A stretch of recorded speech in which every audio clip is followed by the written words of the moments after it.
우리는 계속해서 창세기 1장 말씀을 보고 있습니다. 솔직히 설교자로서 이 창세기 1장을 설교한다는 것이 참 쉽지가 않습니다. 보통 일반적으로 창세기 1장 말씀을 전할 때 이 본문 자체가 1장 전체를 한 통으로 묶어서 그거에 따른 전체적인 메시지를 뽑아서 나누는 것이 일반적인 이 설교를 할 때 창세기 1장의 어떤 하나의 분류라고 한다면 이 1장 말씀을 아주 구석구석 세밀하게 분류해가지고 이것들을 여러분들에게 전달한다라는 것은 참으로 쉽지 않은 또 이 내용인 것 같고요. 그러다 보니 결국에는 과학적인 내용을 담을 수밖에 없는 또 매주 그런 시간들입니다. 그래서 정말 오랜만에 이 과학 공부도 하면서 설교 준비를 하고 있습니다. 제가 전공이 수학인데 수학은 나름대로 그냥 다시 하면 조금씩 들어오지만 이 과학 공부를 새롭게 하려고 하니까 이 머리가 쉽지 않아요. 하지만 계속 여러분들에게 이 말씀을 또 창조와 특별한 하나님의 뜻에 대해서 하나님의 일하심에 대해서 전하기 위해서는 또 저도 또 새롭게 공부하고 새롭게 준비하는 가운데 함께 말씀을 준비하고 있습니다. 한편으로는 제가 설교자인지 준비하면서 때로는 과학 교사인지 순간적으로 착각할 때가 있습니다. 공부하다 보니까 생물 분류에 대해서도 또 새롭게 알게 되고 염색체와 유전자에 대해서 다 아는 내용이지만 그 정의에 대해서까지 깊게 들어가고 있습니다. 진화론에 대해서도 또 다시금 깊이 공부를 하고 있는 시간입니다. 여러분, 이 생물 분류가 몇 가지 단계로 나뉘어져 있는지 아십니까? 공부를 하다 보니까 다시 좀 들어갔는데 이 말 하니까 갑자기 여러분들 순간 당황스럽죠. 동물하고 식물만 있는 거 아니냐 이렇게 생각할 수도 있는데 5가지입니다.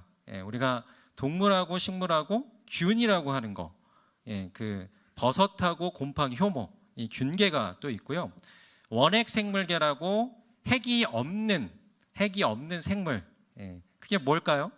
단세포 생물 가운데 집신벌레, 그 다음에 아메바, 유글레나 이런 것들이 핵이 제가 좀 착각했네요.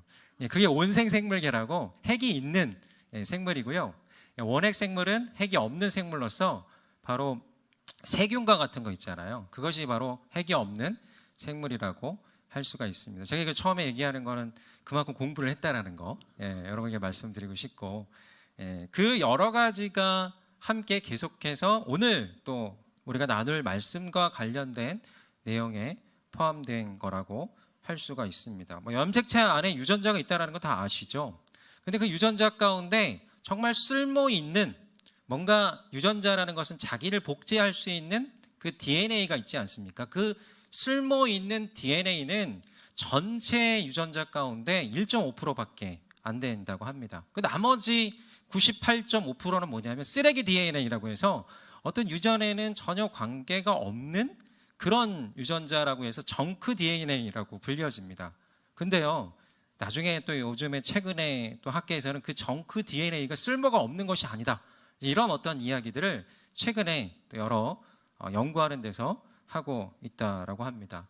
더불어 요즘에 또 창조 유전체학이라는 것도 새롭게 나오고 있는 학문이어서 어떤 창조에 대해서도 이 유전자를 통해서 함께 여러분들에게, 우리 모두에게 설명할 수 있는 내용으로 지금 연구되어지고 있다라고 합니다. 이 내용에 대해서 조금씩 이따가 더 여러분들에게 함께 말씀드리도록 하겠습니다. 그래도 감사한 것은 이렇게 여러분들과 함께 설교를 나누기 위해서 이 생물학에 대해서, 또 다시 한번 진화론에 대해서, 이 게놈에 대해서, 현대 흘러가는 이 진화론 교육에 대해서 한번 깊이 생각해 보는, 또 공부해 보는 시간을 가질 수 있어서 저에게는 참 의미 있는 시간이 되고 있습니다.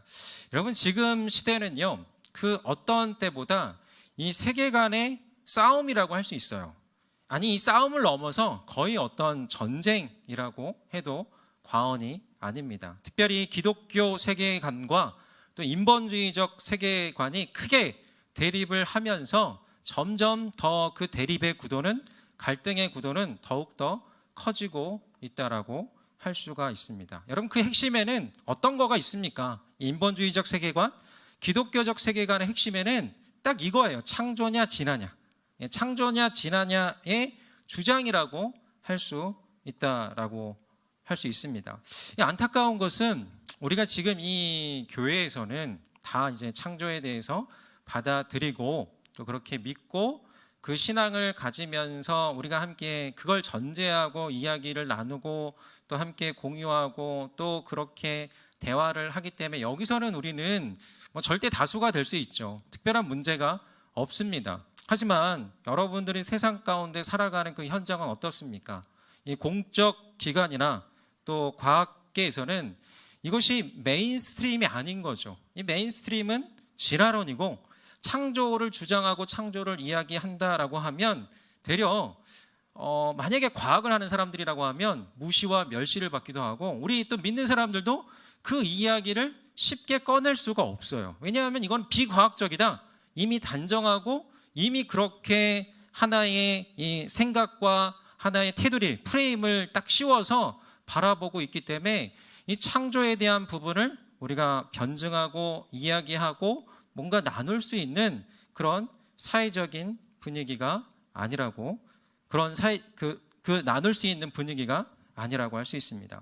더 나아가 이 교육기관과 교과서에서는 우리가 내는 세금으로 이 진화론 교육은 더욱더 강화되고 있고 우리도 그러했지만 우리의 다음 세대들은 그 안에서 더욱더 이 자연주의로 세뇌돼서 이 신앙의 혼란과 방황을 거듭할 수밖에 없는 상황이라고 할 수가 있습니다. 혹시나 이 진화론의 세계관이 깊이 들어와 있는 아이들은 이 창세기의 창조에 대해서 가르치려 하고 이야기를 하려고 한다면 이 아이들의 생각 가운데는 이런 생각인 거죠. 그리스, 로마, 이 신화 정도로만 생각하게 되는 생각이 그 뿌리 깊이 박혀 있을 수 있게 되는 이 어떠한 하나의 공교육의 분위기라고 할 수가 있습니다. 여러분, 분명하게 말씀을 드리자면 진화는 참 과학이 아닙니다.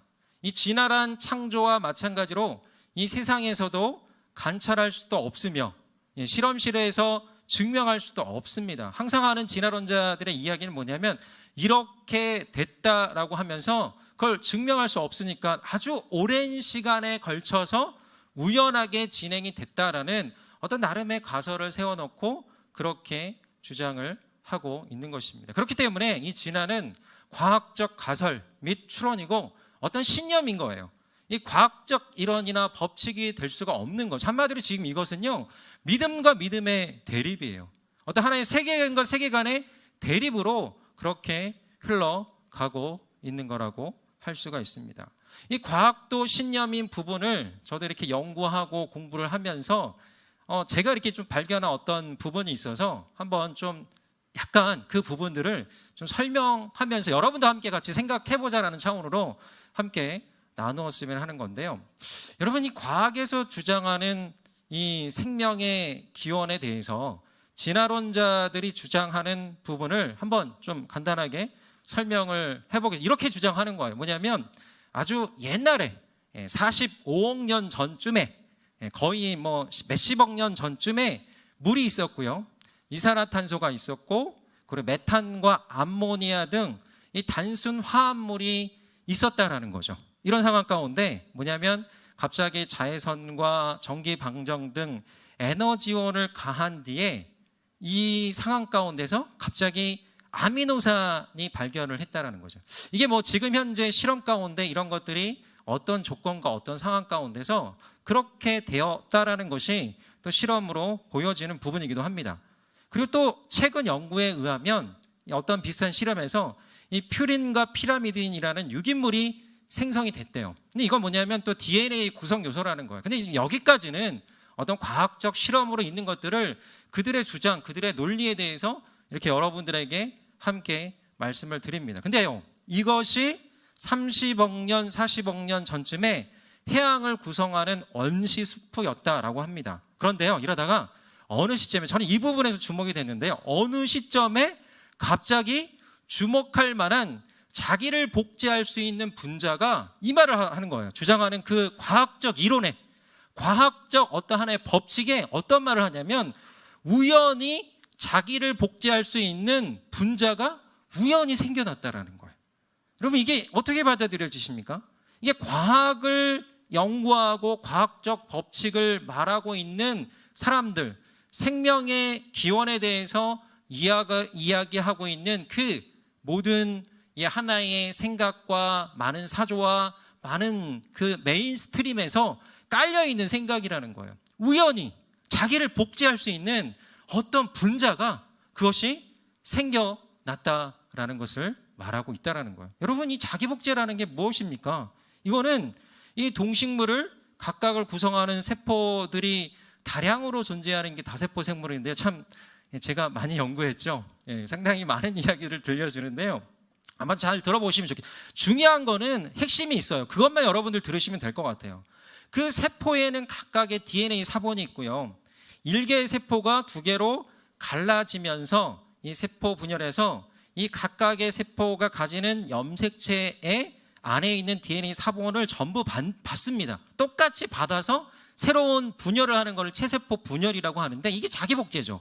근데 여러분 이 과정이 어떻게 우연히 갑자기 우연히 자기를 복제할 수 있는 그 능력이 생겨나서 그 다음부터 하나하나 복제가 되고 또 진화가 되고 또 새로운 어떤 종에서 종으로 가고 이런 어떤 주장을 하는 이 어떤 기초적인 단계 가운데 너무나 이거는 어떤 하나의 확률적으로 되기 어려운 이 부분을 주장을 하고 있다라는 사실입니다. 여러분 어떤 분자가 한번 생각해 보십시오. 갑자기 갈라지고 한 세포 안에 있는 염색체 안에 있는 어떤 DNA 사본을 전부 받는 자기 복제 능력이 갑자기 자연스럽게 우연히 생겼다는 그 이야기가 그게 어찌 과학적이라고 말할 수 있겠어요?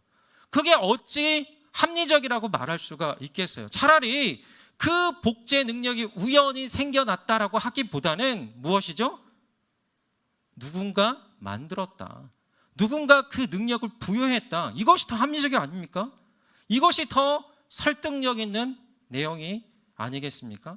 여러분 이것이 과학을 받아들이고 있고 과학이라고 이것이 맞는 이야기라고 믿고 있고 그렇게 전하고 있는 많은 이들의 생각 가운데 뿌리 깊게 있는 그 내용이라고 할 수가 있습니다. 여러분 제가 어쨌든 과학을 전공한 사람은 아니고 수학을 전공한 사람이에요.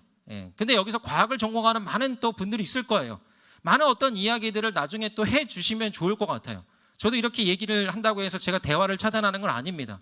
언제든지 여러분들이 제가 이 창세기 설교를 더 잘할 수 있도록 과학을 전공한 분들은 저에게 많은 정보를 더욱더 주시면 좋을 것 같아요. 근데요, 그냥 어떤 것들을 많이 공부하지 않아도 정말 우리의 어떤 상식과 일반적인 생각 가운데 이걸 상식이라고 말하는 이 우연이라는 거, 갑자기라는 거, 어떤 하나의 특별하게 어떤 자연스럽게라고 말하는 이 자기 복제가 이것이 어떻게 진정한 과학이라고 말할 수가 있겠습니까? 이거는요 하나의 신념이죠.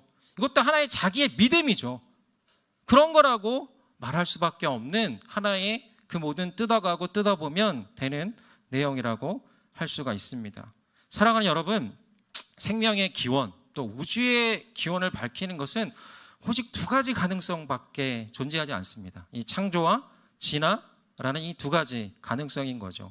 이 초월적인 전능자가 다 이루셨느냐, 아니면 앞에서 설명한 것처럼 철저히 자연현상으로 몇십억 년에 걸쳐서 분자들이 부딪히다 보니 확률에 의해서 자기 복제할 수 있는 분자가 출현하고 단세포 생물이 다세포 생물이 되어 여기까지 왔다라는 그 가능성, 2가지 가능성 뿐이라는 거죠.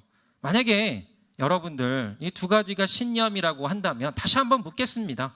어떤 것이 더 설득력 있는 것이겠습니까? 여러분, 하나님이 창조하셨다. 이것이 이 우리 성경에서는 딱 말하잖아요. 하나님께서 천지를 창조하셨다. 이 설명으로 우리 모두에게 설명하고 있고 많은 이들에게 하고 있는 거죠. 하지만 사람들은 그 하나님을 거부하기 때문에 하나님을 받아들이지 않으려고 하는 그 인간 안에 있는 그 거부하고자 하는 그 마음 때문에 이 어떤 내용도, 이 합리적인 설명도, 이 설득력 있는 내용도 받아들이지 않고 그 많은 다른 것들에서 찾으려고 애를 쓰고 있는 것을 우리는 함께 볼 수가 있습니다. 여러분이 창조냐 진화냐의 두 가지 큰 이슈는 바로 하나가 지금 방금 말씀드렸던 이런 기원에 관한 것이라고 한다면, 이것을 우리가 몇 주 동안 우리가 창세기 1장 말씀 앞에 말씀을 통해서 함께 살펴본 것으로 아주 단순하게 하나님께 창조하셨다라고 너무나 간단하게 설명하고 있죠. 그런데 오늘 이제 우리가 함께 나눌 내용은 이 두 번째 이슈예요. 어떤 거냐면 종류대로 창조되었다. 종류대로 창조되었다라는 이 내용인데, 아니면 하나의 단일종에서 진화되었다. 이 두 가지로 이 어떤 하나의 창조냐 진화냐에서 같이 이 갈림길로 지금 되었다라고 하는 이 문제라고 할 수 있습니다. 오늘은 이 종류대로 창조된 내용이 말씀에 나와 있는 이 부분을 함께 같이 나누려고 하는데, 우리 11절과 24절 말씀 함께 읽도록 하겠습니다. 시작.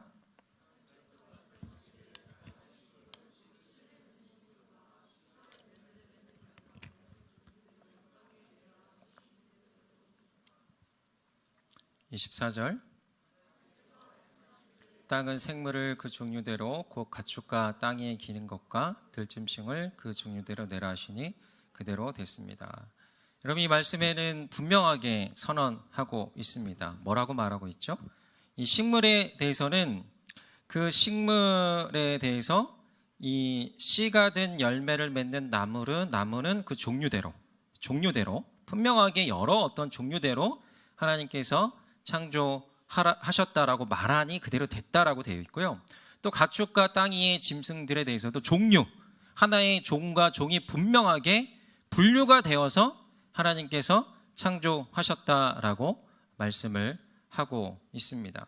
성경은 이렇게 분명하게 선언하고 있는 내용이라는 거죠. 하지만 여러분, 이 진화론을 중심으로 하는 이 과학은 어떻게 말하고 있냐면, 모든 생명체의 기원에 대해서 거슬러 올라가면 가장 원시적인 세포가 있다라고 말하는 거예요. 이거를 루카라고 말합니다. LUCA, Last Universal Common Ancestor. 한마디로 가장 최종적이고 우주적인 공통 조상이 있다라는 거예요. 루카가 있다라고, 여기에서 하나하나 진화가 되고 종에서 종으로 다른 종으로 그렇게 되었다라고 말하고 있고, 이게 바로 생명이 분화된 씨앗이었고, 이 지구 탄생 시기를 45억 년 전으로 보는데 거의 그때부터 이것들이 하나하나 시작이 되었다라고 말을 하고 있습니다. 여러분, 이게 어떻게 진행이 되냐면, 또 공부를 했습니다. 이게 어떻게 진행이 되냐면, 루카가 원시적 세포예요. 루카가 원시적 세포라고 한다면, 이 최초의 지구에는 이 단세포 생물들, 이 아메바와 집신 벌레 같은 모습으로 지구를 덮고 있었다는 거죠. 지구를 덮고 있었고, 이 10억 년 전쯤에 갑자기 이 단세포 생물 중 하나의 개체에서 최초의 다세포 생물이 탄생, 아까 전에 말씀드렸던 자기 복제를 하는, 우연히 생겼다라는, 이걸 믿는 거예요. 여러분, 우연히 10억 년 전쯤에 이런 일이 벌어져서 단세포에서 다세포가 됐다는, 여러분이 진화론을 받아들이고 진화론에 대한 것들을 거슬러 올라가면 결국에는 우리는 어디서 시작됐다는 거예요? 이 집신 벌레, 아메바, 유글레나 이런 데서 시작이 됐다라는 거예요. 그러다가 우연히, 이게 단세포잖아요. 우연히 뭐가 된 거죠? 다세포 생물로 자기를 복제할 수 있는 그런 어떤 것들이 10억 년 전쯤에 생겨났다라는 거죠. 그러다가 이제 5억 년 전쯤에는 이 다세포 생물 중에서 최초의 척추를 가진 동물 피카이아가 등장을 하게 되고, 이게 어류가 되고, 그러다가 이 어류에서 분화된 하나의 가지에서 양서류, 양막류가 등장하고, 이게 개구리와 같은 모습이라는 거죠. 여기에서 다시 파충류로 가게 되고, 파충류가 조류로 가게 되고, 포유류로 가게 되고, 포유류는 유인원. 그러다가 유인원 중 일부가 원숭이나 침팬지의 모습으로 살아가다가 거기에서 영장류인 우리 인간이 분화가 되면서 우리가 되었다라고 주장을 하는 것이죠. 여러분이 중간중간의 과정에서 약간 그런 싸한 내용들이 있다 치지만, 저는 분명하게 지적하고 분명하게 말씀드릴 것은 뭐냐면, 최초의 단세포 생물에서 갑자기 자기 복제의 능력을 가지고, 저는 이게 발견이 됐어요. 갑자기 자기 복제할 수 있는 엄청난 고등 능력이에요. 엄청난 고등 능력을 가진 이 다세포 생물이 출현하면서 모든 것들이 진화가 되고 진화가 되었다라는 거예요. 여러분, 이 사실이 결국에는 다윈이 말했던, 종의 기원에서 말했던 뭐라고 말했냐면, 다윈은 이렇게 말했어요. 어떠 하나의 모든 동물, 모든 생물은 최초의 원시 세포에서 기인한 것으로 추측된다. 그렇게 확신한다가 아니라 뭐라고 말하냐면 추측된다. 그 내용을 지금에 있는 많은 과학자들은 다 하나의 확신적인 사실로 선포하며 그것을 모든 공교육과 모든 사람들에게 하나의 단정하면서 진리라고 말하면서 많은 이들이 그걸 받아들이지 않고 창조를 받아들이고 그걸 얘기를 하면 그거에 대해서 굉장히 어리석은 걸로, 비과학적인 걸로 그렇게 내몰고 있는 것이 지금의 현실이라고 할 수가 있습니다. 여러분, 이런 내용을 보면서 우리가 공통의 조상이 있다라는 가정으로 모든 생물의 분화를 설명하고 있는 것을 보면서 이것을 과연 어떻게 여러분들 받아들여야 되겠습니까? 여러분, 이 내용에 대해서 우리는 한 번 더 깊게 생각을 해봐야 되는 거죠. 우리가 뭐 과학적으로 누군가와 뭐 씨름하고 어떠한 논쟁을 하고 할 수는 없지만 분명히 이 과학이라고 주장하는 이 많은 내용 가운데 과학적이지 않는, 너무나 이해가 되지 않는 설명을 함께 담고서 추측된다는 그 내용을 갖고서 자기만의 신념으로 그 신념이 하나의 메인스트림을 만들면서 우리 창조론과 그렇지 않은 것들을 더욱더 대립시켜가고 있는 이 세상의 흐름에 대해서 우리는 과연 어떤 생각과 어떤 판단으로 살아가야 될지를 한번 깊게 생각해보는 이 시간이 되었으면 좋겠습니다.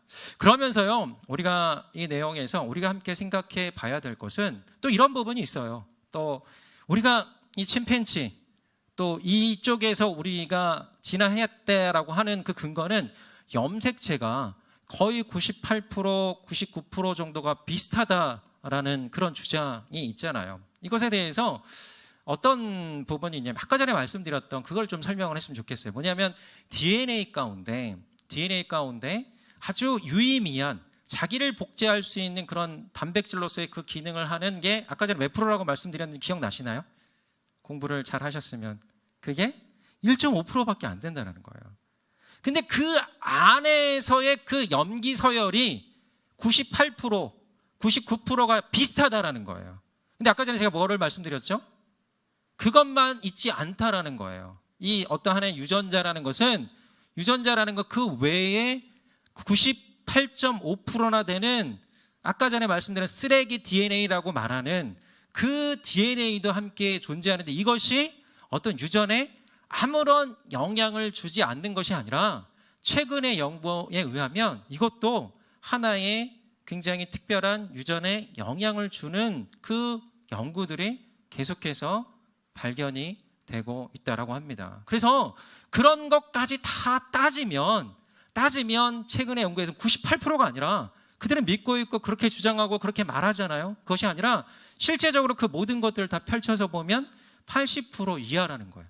그게 어떤 최근에 또 신문에 또 최근에 보도에 나온 그 내용이라고 할 수가 있습니다. 이렇게 주장을 거의 비슷하니까 그래서 거기에서 우리가 나왔다, 우리가 진화되어 나왔다라고 하지만 그 주장도 그 모든 것들이 완전할 수 없는 주장이라고 할 수가 있습니다. 여러분, 그렇지 않은 그 DNA도요 상당히 많은 영향을 주고 있는 그 내용들이 계속해서 발견이 되고 있고 계속해서 또 연구가 되고 있는 부분들이 있습니다. 그래서 비유전자 DNA, 이게 쓰레기 DNA라고 부르지 말자고 합니다. 뭐라고 부르냐면 비유전자 DNA라고 부르는 그런 어떤 흐름이 함께 있다라고 합니다. 그것이 의미가 있다라는 거예요. 영향을 준다라는 거예요.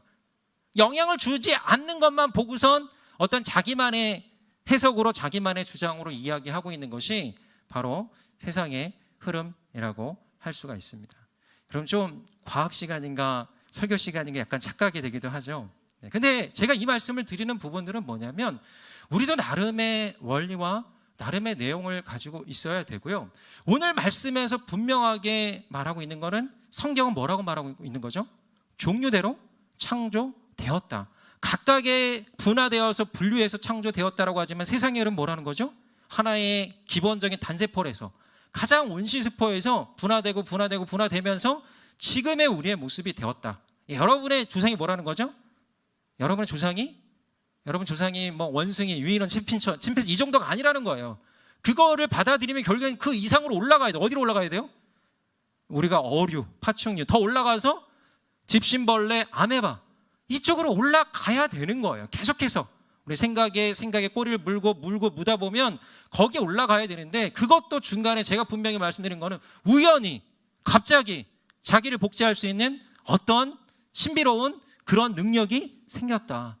이걸 우리가 정상적이라고, 합리적이라고, 설득력이 있는 거라고 과연 받아들일 수 있겠습니까? 한번 더 깊게 우리가 생각해보는 이 시간이 되었으면 좋겠고요. 또 하나는 여러분, 최근에 창조 유전체 학이라는 이 학문이 계속해서 연구되어지고 나오고 있다고 합니다. 반가운 소식인데요.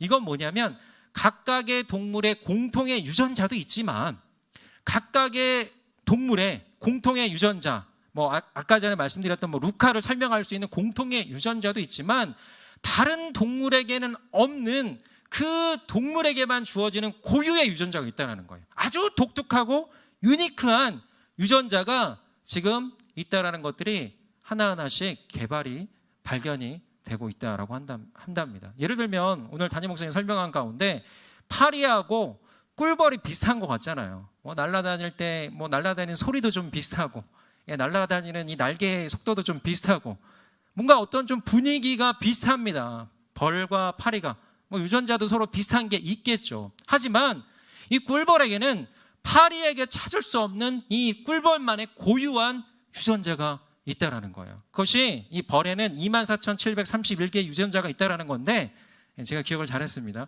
거기에서 한 11개 정도가 아주 고유한 유전자가 있대요. 어디에서 찾아볼 수 없는 그 고유한 유전자가, 그걸로 말미암아 꿀벌이 이 로얄 젤리를 만들어낼 수 있는 그 유전자가 있다라는 거죠.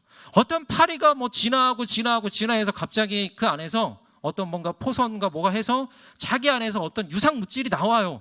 이게 바로 로얄 젤인데, 이것이 나중에 자기 애벌레를 먹이는, 유충을 먹이는 그 역할을 하는 거거든요. 그것만 먹으면, 이 로얄 젤을 먹으면 이 유충이 여왕벌이 돼서 120만 마리까지 되는 그 또 다른 벌들을 만들어낼 수 있는 어마어마한 영양소가 이 안에 있다라는 거예요. 이거를 갑자기 파리가 어떤 비슷한 유전자를 가지고 있는 이 개체가 막 진화해서 이 꿀벌이 되었다. 어떻게 생각하십니까? 이게 설득력 있습니까? 그것보다는 그 꿀벌에게 주어진 로얄 젤리를 만들어낼 수 있는 하나님께서 고유의 유전자를 거기다 넣어주셨다라는 것이 더 합리적이고 더 설득력 있지 않습니까? 하지만 사람들은 이렇게 말하면 창조 자체, 뭐죠? 하나님, 신이 만들었다는 그 사실 자체를 받아들이기 어려워하는 거. 이게 무엇일까요? 저는 이 사람 안에 있는 근본적인 죄성인 것 같아요. 우리를 만들었다, 우리가 피조물이다. 아니야, 내가 어떻게 피조물이야? 내가 누구 밑에 있다라는 걸 받아들이고 싶지 않는 거예요. 어떤 존재에 의해서 피조되었다, 어떤 무엇인가 내가 통제된다. 하나님에게 우리 가운데 이 성경 말씀은 그게 아니잖아요. 피조되었지만 우리를 꼭두각시처럼 조종하고 통제하고, 이게 아니라 사랑으로 품어 안으시면서 사랑의 관계를 맺고 싶어하는 게 하나님인데, 그걸 오해하면서 끊임없이 하나님을 거부하려고 하고, 하나님의 창조와 하나님 신비와 하나님 섭리와 이 많은 것들을 거부하는 가운데 진짜 더 설득력 있는 것들을 받아들이고 싶지 않는 인간 안에 있는 그 근본적인 교만에 대한 더 올라가고자 하는 죄성의 영역이 아닐까 싶습니다. 한번 여러분 잘 생각해 보시면 좋을 것 같아요. 여러분 안에도, 우리 안에도 적당하게 타협하는 흐름들이 있어요. 우리 안에도, 이 안에서도 여러분들 안에 많은 사람들이 적당하게 타협하는 게 있어요. 세상에서 살기 위해서, 또 대화하기 위해서. 근데 뭐냐면 근본적인, 가장 기본적인, 하나님께서 천지를 창조하셨다. 생명의 기원, 우주의 기원, 이 루카를 설명할 때 어려운 게, 그 루카는 최초의 온실세포는 누가 만들었냐, 어디에 생겼냐, 이거라는 거죠. 최초의 온실세포도 결국에는 이 뭔가 화합물을 설명하잖아요. 뭐 메탄, 암모니아, 물, 이런 건 누가 만들었냐, 어디 시작됐냐. 우주의 기원도 여러분 빅뱅이라고 말하잖아요. 하나의 거대한 폭발에서부터 시작이 되고 이렇게 우주가 확장된다라고 말하지만, 결국에는 그 빅뱅은 가장 근본적인 이 우주는 어디에서 시작되느냐 누구도 설명 못해요. 누구도 이것을 말할 수가 없는 거예요. 그렇다면 거기서 우리는 어떤 것들을 받아들여야 하는지를 이 많은 세상에 있는 사람도 우리도 결정적으로 선택을 해야 된다라는 것이죠. 저는 이 부분에 여러분들에게 드리고자 하는 메시지는 이것들을 분명하게 오늘 이 말씀처럼 이 기원에 대해서 모든 것에 대해 누가 창조하셨다? 따라서 하나님. 뭐라고요? 분명히 여러분 입으로 선포하시기 바랍니다. 모든 천지 만물을 누가 창조하셨다? 누가 창조하셨다? 예.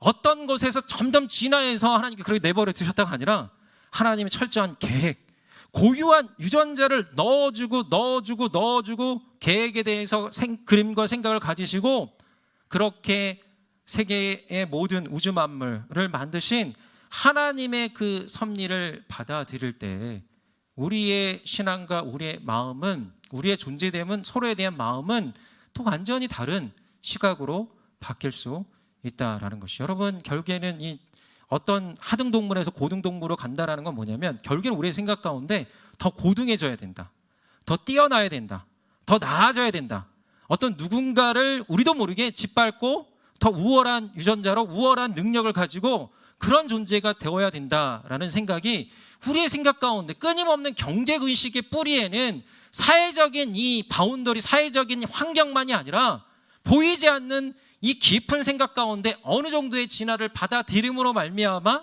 우리의 생각의 깊은 뿌리에는 이 마음이 함께 담겨 있을 수 있다는 거죠. 여러분, 그 생각의 확장이 어디로 가냐면, 여러분, 결국에는 히틀러가 유대민족을 막살시켰던 그거는 게리만 민족이 최우선이다라는 거예요.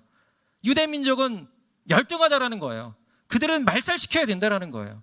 이 생각이 비슷하지 않습니까? 꼭 그거다라고 몰아갈 수는 없지만 이 생각이 점점 더 우등한 존재로 나아가는 것이 우리 인류의 방향이야. 우리의 모든 것의 방향. 물론 나아져야죠. 더 발전해야죠. 우리가 더 함께 공존하면서 살아가야 하죠. 하지만 이 안에 끊임없는 이 구조적인 뿌리적인 생각이 있다는 것을 우리가 함께 발견했으면 합니다. 그러면서 우리는 하나님이 생각 가운데 뿌리 깊은 생각은 뭐냐면 이렇게 다양하게 만드신, 형형색색으로 만드신 놀라운 이 많은 창조 세계의 섭리와 이 진리를 보면서 이것이 하나에서 시작됐다 이게 아니라 이 안에 담겨 있는 하나님의 진리와 하나님의 능력과 하나님의 창조성과 하나님의 그 놀라운 그 지성과 그 많은 것들에 경외감을 느끼는 거죠. 하나님의 신성을 발견하는 거죠.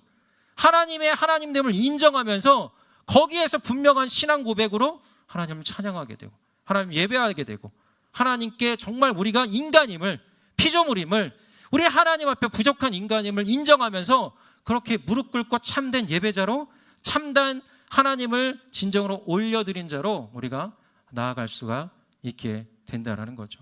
더불어 여러분, 종류대로 창조되었다는 이 사실에서 우리가 반드시 생각해야 될 건 뭐냐면 그만큼 독특하다는 거예요. 모든 생물들, 모든 종류가 그렇게 하나님의 신비가 그 모든 각각에 담겨 있다는 거예요. 여기에 더 올라가면 여러분 한 명 한 명도 하나님께서 어떻게 창조하셨다는 거죠? 따라하겠습니다. 나를 유니크하게 창조하셨다. 독특하게 창조하신 겁니다. 여러분 믿으십니까? 그래서 우리는 고귀한 존재예요. 우리는 특별한 존재예요. 이 세상에서 많은 어떤 생각과 흐름들이 자꾸 우리는 열등한 존재, 우리는 뭔가 하등한 존재, 우리는 부족한 존재. 여러분, 점점 이 미디어가 발달하면 발달할수록 어떻습니까? 우리의 존재는 점점 작아져요. 세상에는 어떻게 이렇게 잘난 사람들이 많은지 모르겠어요. 어떻게 이렇게 뛰어난 존재들이 많은지 모르겠어요. 여러분 유튜브만 보면 자꾸 여러분들 작아지지 않습니까? 이 많은 화려하고 뛰어난 사람들, 자기 개발에 뛰어난 이 사람들을 보면 물론 우리가 배우는 것도 있어요. 하지만 그 안에 여러분들 보십시오. 내가 작아지고 있다.